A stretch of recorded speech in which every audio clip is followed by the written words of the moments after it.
Welcome to the Nevis newscast for Monday, October 19th, 2020. I am Bronte Swanston Hendrickson. The National Assembly has approved a resolution to extend the existing state of emergency in St. Kitts and Nevis to the end of this year.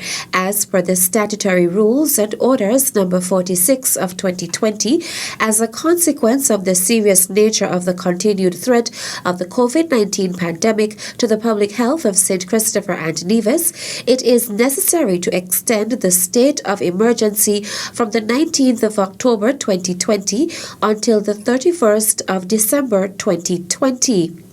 The resolution made under Section 19, subsection 7 of the St. Christopher and Nevis 1983 Constitution Order was approved on Thursday, October 15th, 2020. Governor General Sir Tapley Seaton first declared a state of emergency for the period March 28th to April 11th, 2020 on the grounds of the threat of a natural calamity of COVID-19, an infectious disease which had taken effect on a pandemic scale and which threatened the Federation. The said state of emergency was extended until April 18, 2020 by Proclamation number 11 of 2020 dated April 7, 2020.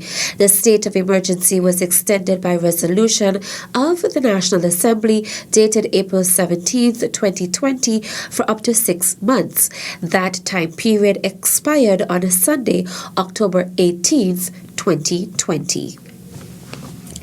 The Caribbean Examinations Council CXC has announced that it will suspend the practice of reducing grades upon review of Caribbean Secondary Education Certificate CSEC and Caribbean Advanced Proficiency Examination CAPE results and will be clearing the backlog of requests for review that is now before it by this weekend. The regional examination body has also halved the fees charged to candidates to review results for the exams and will be refunding those who have already paid the full amount. Registrar Dr. Wayne Wellesley made the announcement yesterday at a virtual press conference called to highlight some of the findings of the independent review team, which was convened to carry out a review of the administration of the July-August exams. The review was undertaken following complaints about the grades received from the sit-ins and requests for review from 2,550 CSEC candidates and 2,353 CAPE candidates. In the meantime, he said the deadline for review of requests has been extended from October 23rd to November 5th. The review process will include a remark where the resulting grade remains the same. The candidate will be advised, and if the resulting grade is increased, the candidate will be given a full refund of the review fee, he said.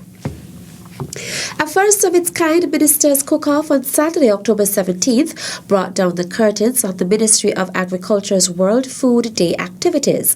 The highly anticipated event, which took place at the Cultural Village, saw Premier of Nevis, the Honourable Mark Brantley, and his assistant, Anthony Lewis, taking on Minister of Agriculture, the Honourable Alexis Jeffers, and his assistant, Jeanette Warner, in a 30-minute cooking competition. The government ministers were required to prepare a dish using local snapper, sweet potatoes, the secret ingredient tamarind jam, and a host of other local ingredients to be judged for a taste and flavor, creativity, presentation, use of ingredients, and sanitation. Judging the ministers' cook-off were Rodney Elliott, Erica Stapleton, Joyelle Phillip, Llewellyn Clark, Ray Williams, Derek Wood, and Rodell Rollins. So based on the total scores from all 7 judges, we have a grand total for Mr. Mark Brantley and his assistant, 241 points. And for Mr. Alexis, we have a total of 256 points.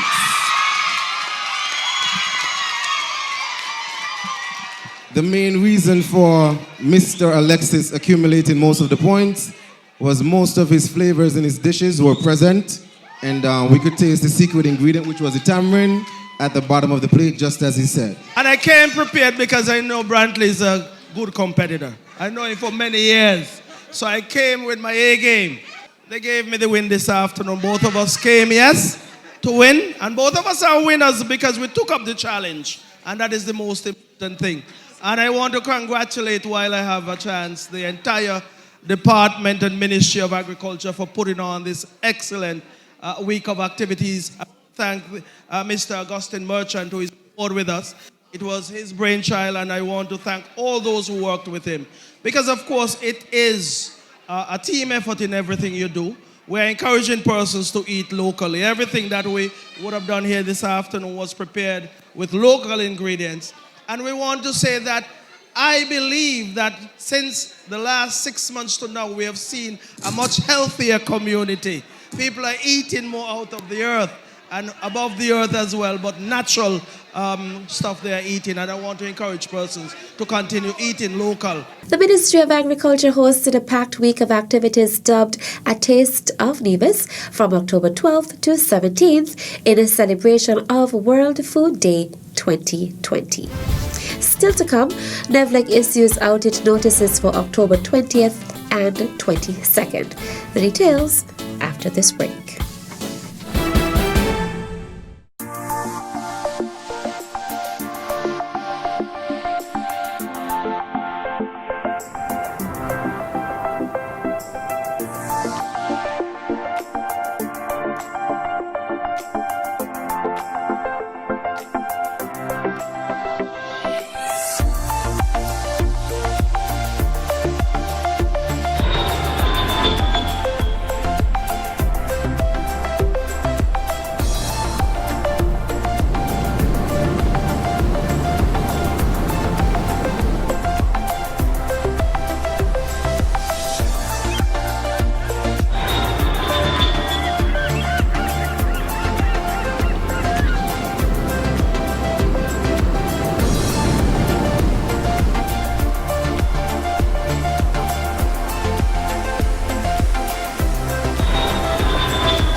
Welcome back. Superintendent of Police Lyndon David is urging business owners to comply with the COVID-19 regulations as to prepare for the reopening of the borders on Saturday, October 31st, 2020. I'm calling upon all managers and supervisors of businesses and heads of government departments to ensure that persons entering your facilities are wearing the face mask and you have hand sanitizers available to sanitize hands when persons enter in. I am also calling upon the owners and operators of bars and the restaurants to ensure that the protocols are also followed.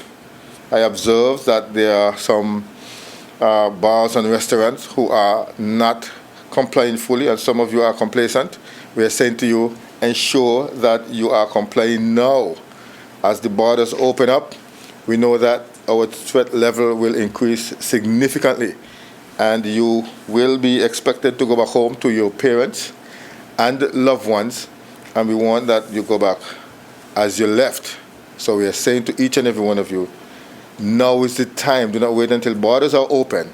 Then something happens and you want to take that necessary step. The superintendent was speaking at the COVID-19 EOC briefing from Monday, October 12, 2020. We are saying to all the managers and heads, ensure that protocols are followed not only for the players but for spectators.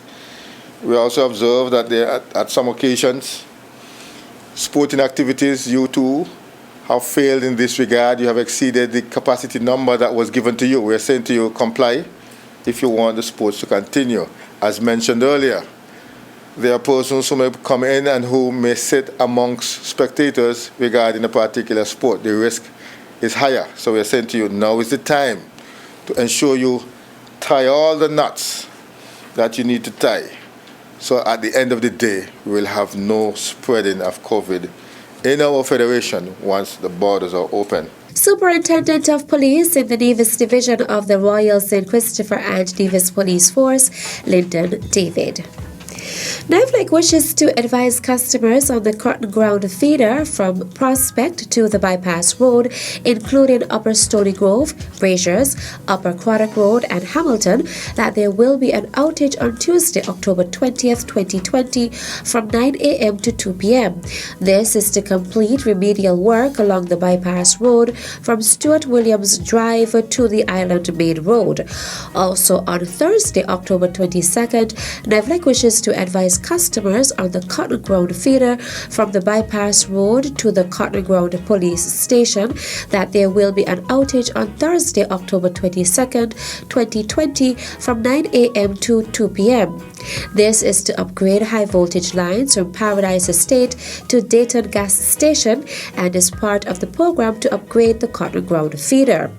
NIVLIC wishes to apologize for any inconvenience caused due to this interruption and again thank the public for its patience and cooperation. That's it for this edition of the Nevis Newscast. On behalf of all of us here at the Department of Information, I am Bronte Swanston Hendrickson. Thank you for viewing.